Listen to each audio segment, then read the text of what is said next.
দেখে চলতে পারেন না? হনুমানের মতো ঘাড়ে এসে পড়লেন। আমি ঘাড়ে এসে পড়লাম নাকি গঙ্গা ফরিকের মতো উড়ে এসে আপনি আমার গায়ে পড়লেন? ইচ্ছে করে ধাক্কা মেরে আবার গলা বাজিয়ে হচ্ছে। আমি আপনার গায়ে এসে পড়লাম কেন? আপনার গাটা কি সুইমিং পুল? ওই তো ছিড়ি অজা খাল।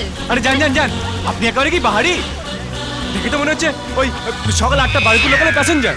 8টার বারগুলো লোকালের প্যাসেঞ্জার মানে কি? সেটা ঝিগাড়ি, বাড়ির কাজের মেয়েরা আসে। আর পকেট মারা কোন ট্রেনে আসে? 6টা 13 প্রথম দত্তপুকুর লোকাল। ওই আপনি 6টা দত্তপুকুর লোকালের প্যাসেঞ্জার। এই আপনারা কি যাবেন না থানায় তুলে নিয়ে যাব? যান যান, টাইম থাকলে না দেখিয়ে দিতাম কত ধানে কত চাল। আমি আপনাকে দেখে দিতাম তার মধ্যে কটা কাকড়।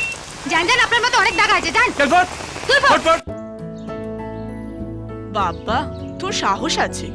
এইভাবে বাড়িতে কাউকে না জানিয়ে কলকাতা চলে এলি? আচ্ছা, আমি যদি না থাকতাম তোর কি হতো? শোন, অত শত ভাবার মতো সময় ছিল না আমার। আর একদিন ওখানে থাকলে দেবেন ঘোষের ছেলের সঙ্গে মা আমার বিয়ে দিয়ে দিত। আরে বিয়েই তো দিত, ফাঁসি তো দিত না। তাই বলে দেবেন ঘোষের ছেলেকে রোগা লিকপিক করছে, ওকে আমরা কি বলি জানিস? ওর বাবা ঝান্ডার ডান্ডা, একটু হাওয়া দিলেই উড়ে যায়। তা হঠাৎ এরকম একটা ছেলের সঙ্গে তোর বিয়ে দিতে গেল কেন? মার অসুখ আর আমার পড়াশোনার জন্য বাবা দেবেন ঘোষের কাছ থেকে অনেক টাকা ধার করেছিল। ওকে। বাবা মারা যাওয়ার পর লোকটা টাকার জন্য মার পেছনে পড়ে আছে। বলে কিনা টাকা দিতে না পারলে তোমার মেয়ের সঙ্গে আমার ছেলের বিয়ে দিয়ে দাও, তোমার মেয়েকে কাউন্সিলর করে দেবো।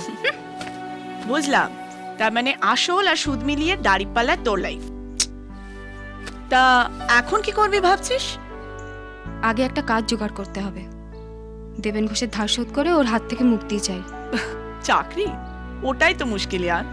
2-3 মাস চালিয়ে নেওয়ার মতো টাকা আমার কাছে আছে। যতদিন না কোনো চাকরি জোগাড় করতে পারছি ততদিন যদি আমি তোর এখানে থাকি, তোর কি খুব প্রবলেম হবে? দেখ, আমি এখানে একজনের সাথে রুম শেয়ার করে থাকি। ও বাড়ি গেছে, রোববার ফিরে আসবে। কিন্তু ও এলে তোকে এখান থেকে চলে যেতে হবে। তুই প্লিজ কিছু মনে করিস না। আমার দেরি হয়ে যাচ্ছে, আমি উঠি। Take care. আজ দুজনার দুটি পথ গো, দুটি দিকে গেছে বেঁকে। আমি তো বলেছি যে আমি তোমাকে দাঁতের ডাক্তারখানায় নিয়ে যাব।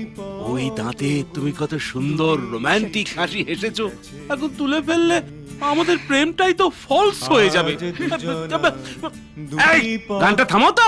আমাদের জীবন মরণের 3rd সেমিস্টার চলছে, উনি গান গাইছেন। শোনো না, আমি তোমার কোনো কথাই শুনবো না। ও মানবী মানে পালা চলছে? ঠিক আছে, এখন এমন একটা গান শোনাবো না ম্যাডাম এক্ষুনি হ্যাঁ বলে দেবেন। আমি তো কবেই হ্যাঁ বলে দিয়েছি ডিভোর্সের জন্য। ওটা আমি কোনোদিনও দেবো না। আরে আরে ম্যাডাম, গানটা তো শুনে যান, উত্তম সুচিত্রার এই পথ যদি না শেষ হয়। এই, ওটা তোর বউকে গিয়ে শোনা, শালা। এই যে কাস্টমার তার মতো এরকম আর কটা গান তোমার জানা আছে? তুমি কি সিঙ্গার না ছাড়পোকা? জবে থেকে তুমি এখানে জয়েন করেছো, আমার একটার পর একটা টেবিল খালি হয়ে যাচ্ছে, আর আজ সব টেবিল খালি। দেখবেন স্যার, আমি কিন্তু একদিন খুব বড় গায়ক হব, এটা আমার স্বপ্ন। সেদিনও কিন্তু আমি আপনাকে ভুলবো না। সপ্তাহে একদিন করে এখানে এসে গান গেয়ে যাব ফ্রিতে। শোনো, সেই দিনটা যেন ড্রাই ডে হয়। এখন তুমি যাও।